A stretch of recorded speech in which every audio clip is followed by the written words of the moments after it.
പാട് അച്ഛൻ വരുമ്പോഴത്തേക്ക് ഇത് ഇന്ന് തോന്നില്ല വേഗം.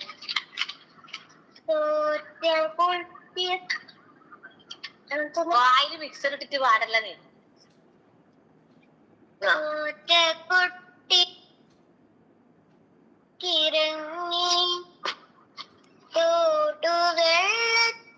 പുസ്തകം വിട്ടു കാറ്റിലേക്ക് കുടയും കൊടുത്തു കൊണ്ടു പെൻസിലെറിഞ്ഞു കളഞ്ഞു കണ്ട കാട്ടു വഴിയിൽ നടന്നു തൊട്ടു മെല്ലെ വിളിച്ചപ്പോൾ തോന്നി തൊട്ടടുത്തു പിറകിൽ വന്നാലും തിത്തിരി പക്ഷി മൂളിയതാവാം കൊച്ചു തുമ്പിയോ